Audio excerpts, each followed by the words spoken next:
Hello, and welcome to this year's Meet the Board Candidates Night. I'm your host, Board of Education Student Representative Nicole Boyer. Tonight's event will begin with each of the three candidates giving an introduction speech, followed by an informal meet and greet session. The candidates will be in various locations throughout this library, and residents are encouraged to personally meet them, engage in one-on-one conversations, and ask them questions. I will introduce each candidate in the order in which their names will appear on the ballot. Our first candidate is incumbent Mrs. Lisa Morse. She is seeking her third term on the board. Please welcome Lisa.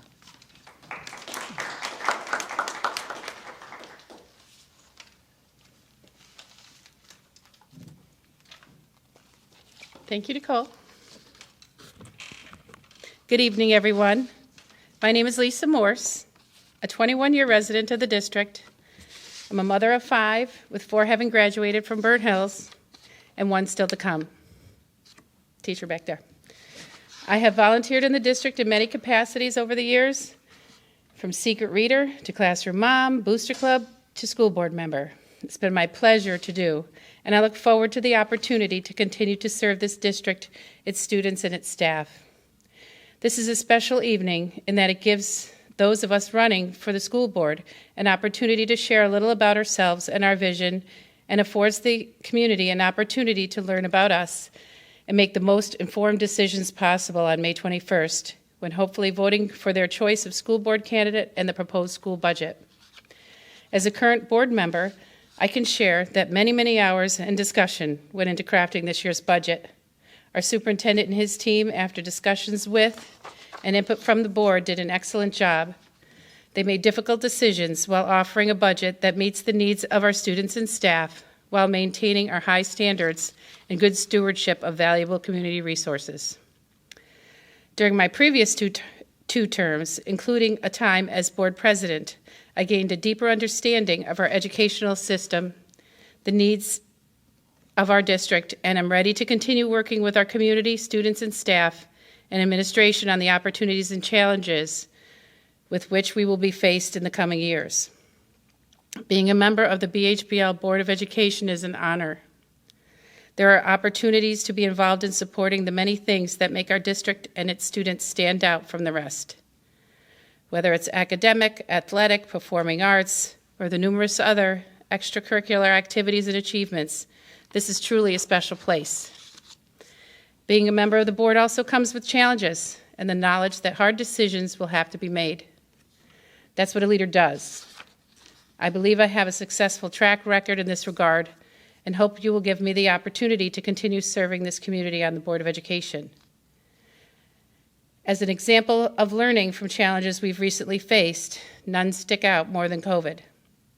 The challenges the pandemic brought were unique and tested every component that goes into teaching and developing our students, communicating, staffing, delivering quality content, calming fears, and listening to the community, all while dealing with mandates from the State Department of Education that at times were confusing and frustrating. But we worked hard as a board and did our best to address these issues, make decisions that we knew would have wide community impact. Post-COVID, I believe that as a district we did a wonderful job getting our students back to school.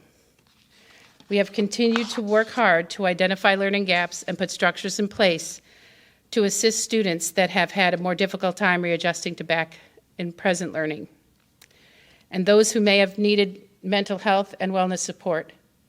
I believe with all the hours working together through those difficulties, our district became stronger and better able to meet whatever needs and opportunities the future may present. Sorry, I'm getting a little winded. Providing support and mentorship for the newly hired teachers, coaches, and staff will be crucial for maintaining continuity. We may also need to find and deliberate over the hiring of up to 5 senior administrators. Bringing in new administrators is a critical process for any organization or board. We will need to ensure successful candidates not only possess the necessary qualifications and experiences, but that they align with our district's values and vision. It is essential that this board makes the best choices for the future of our district. And I have the experience to be an asset in these processes. I will ask tough questions. Will you embrace our shared decision-making process?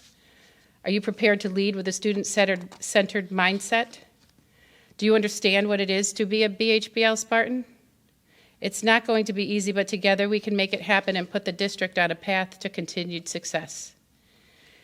In conclusion, I want to express my heartfelt gratitude for the opportunity to engage with you tonight. Your patience and participation underscore the importance of our shared commitment to education and our children. As a current member of the board, I am deeply honored from your past support. I commit to continue to work hard for the best interests of our students, staff, and community. And I respectfully ask for your support on the proposed budget next week, as well as for your vote to allow me the privilege of serving this community for a third term on the Board of Education. Thank you for your time tonight and in advance for your consideration. Thank you.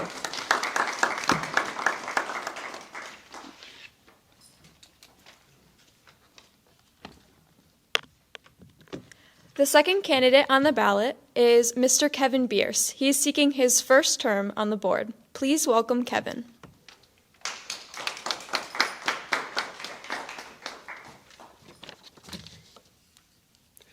As stated, my name is Kevin Bierce, seeking first term as a board member. So I want to go into who I am as a person for many people who have met me.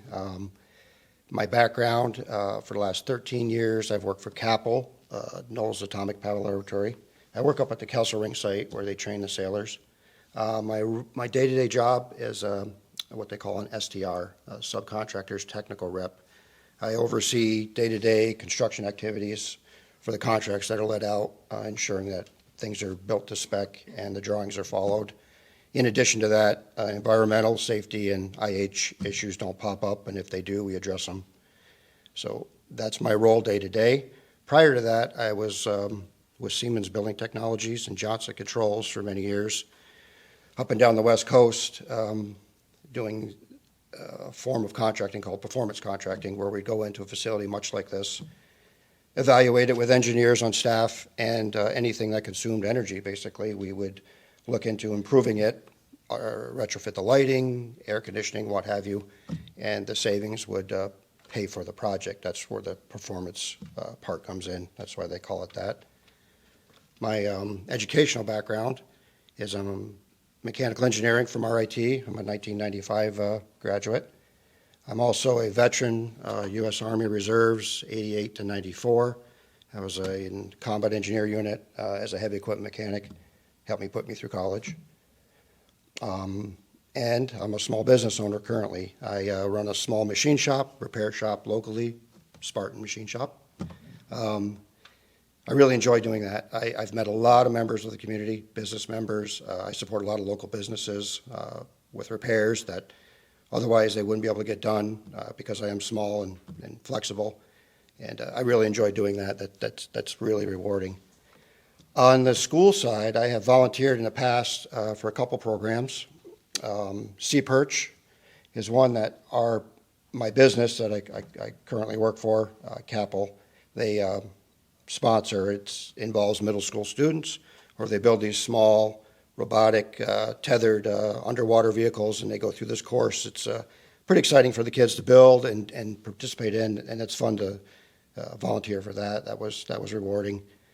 And then in addition, here at the high school in the past, I've done robotics. I've helped in the evenings with the robot team, building the chassis and helping the kids with that, my mechanical background.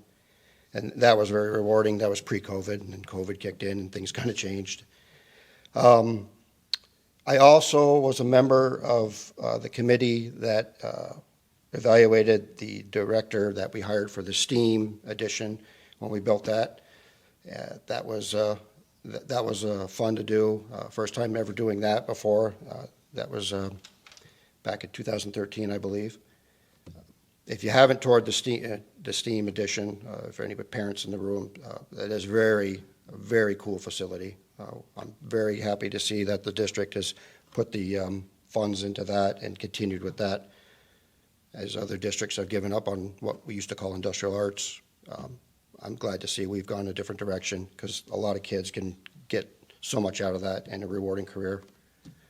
My family background, my wife, Lindy, and 3 children. We live in Charlton. My oldest, Howard, is going to be graduating this year. He's going on to University at Buffalo. He's going to double in a major aerospace engineering, mechanical engineering. He has a great background, a great baseline going into college. It really reflects on the teaching staff here, what he has gotten out of this district. Bethany, my daughter, she's going into her senior year, and she's taken many AP level classes. She's actually taking pre-calculus this summer, volunteered to take pre-calculus this summer, of all things, because she wants to take calculus next year to get ahead. So she's a very smart, very motivated. She's also on the robotics team, the Mecha Spartans, and she's interested in computer engineering field in the future. Henry, my youngest, freshman this year, going to sophomore, he enjoys the technology and the business classes offered here. I'm very pleased to see that the district has a whole business class section. He's taken personal finance. That's huge at a high school level to teach that to kids going out into the real world. That's paramount. And lastly, my reasons for running. I see that a bond was passed for capital improvements. Almost $54 million is going to be implemented over the course of a couple years here.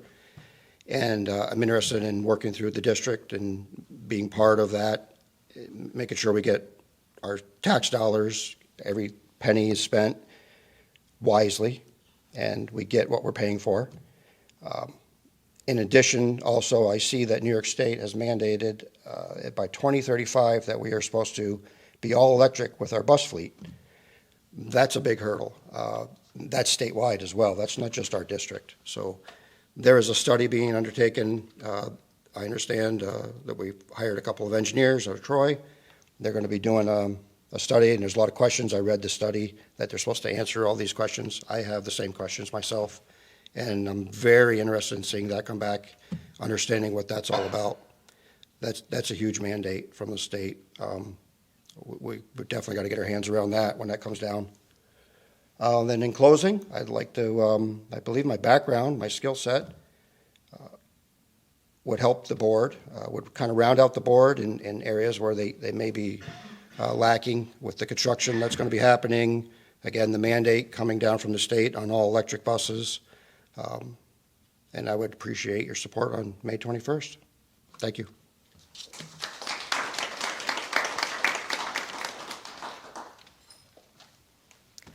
Our final candidate is Mr. James Robertson, who is also seeking his first term on the board. Please welcome James.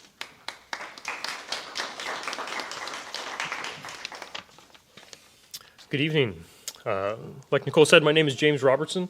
I've been in the district for 13 years. My wife, Leanne, and our 2 kids, live in our house. So my daughter is in 4th grade at Charlton Heights, and my son is a 2nd grader at Stevens.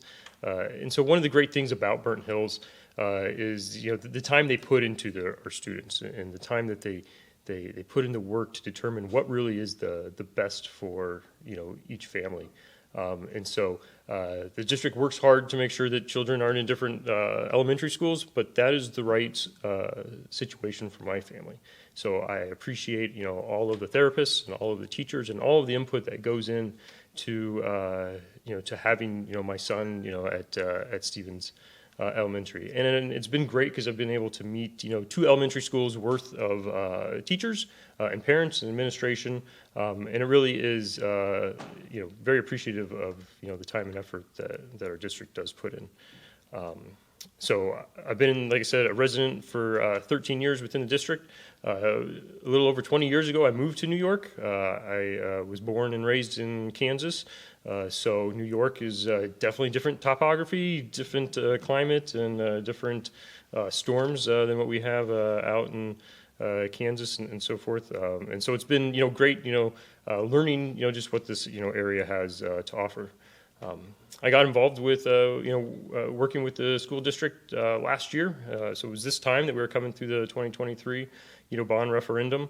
And it was just a great experience to get into the buildings, see where our kids spend their day, and again meet the staff and teachers that show up every day to give our kids that best education. And it was eye-opening that what they do every day. So no secret, our buildings have a few miles under the treads there. There's definitely some places for us to go and put some love and put some attention to. So I'm proud of the work that the bond committee did of proposing the various projects within each of the elementary school, and that work is not over. So while great that we're able to put forth this bond, there's still work to be done, and so that's what has continued to keep my interest in being involved with the district is to kind of see through what we started. So I'm proud that Pashley is the recipient of a lot of the improvements. They are the building that needs the most work, and so I'm excited that we're looking at the spaces and really doing what's right for the kids and the administration and so forth, and putting the attention where it needs to be.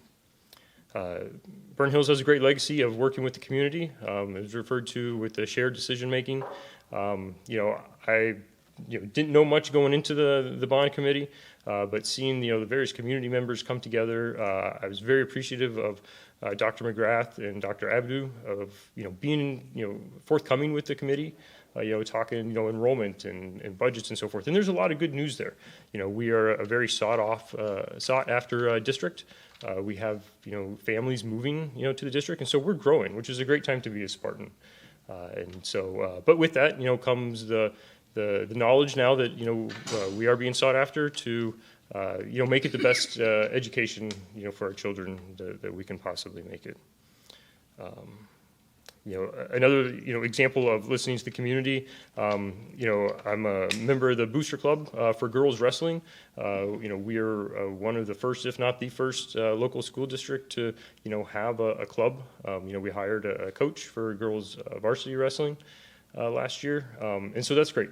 For our district to be one of the first to be inclusive, for the girls. You hear stories of people about my age where they knew girls that wrestled when they were in school, and the girls stopped when just the physical differences overcame. And so it's great to have that avenue and to support our female athletes and give them that. So excellent for the folks involved with that and helping us out there.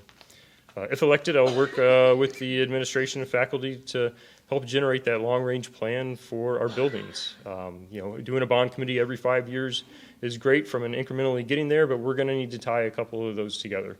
We're just kind of getting started with improving the buildings, and so we're going to need to continue that work so that we can touch the spaces that need to be improved. And like I mentioned, that's important because the student population is growing, and we need to be ready. It takes a while to spend money. I know that is somewhat counterintuitive, but by the time you get all of the approvals, necessary and so forth, we need to have that foresight to be able to, position the district, for the best possible outcome. I'll also listen to the community members. Again, that shared decision-making was great to bring the community, in early on a big decision like that. And then it showed, with the turnout for the vote last October of the overwhelming support, from the community. So, getting the community buy-in up front is extremely important. So listening to the community, the administration, and the faculty, making sure we, strike that right balance, for those challenges ahead, because we know that there's going to be challenges. And so how do we, generate the best team to be able to go, meet those challenges and come out with the best possible product on the end. So I appreciate your time tonight. I respectfully ask for your vote next Tuesday. And thank you very much.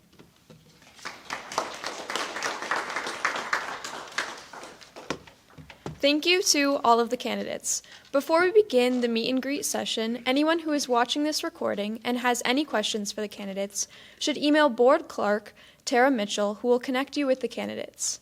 For everyone else that is here, there are refreshments on the table over there to your right, so please help yourself to those while you talk with the candidates. Thank you for coming this evening, and don't forget to vote on Tuesday, May 21st. Polls are open from 7 a.m. to 9 p.m. in the high school gym. Thank you.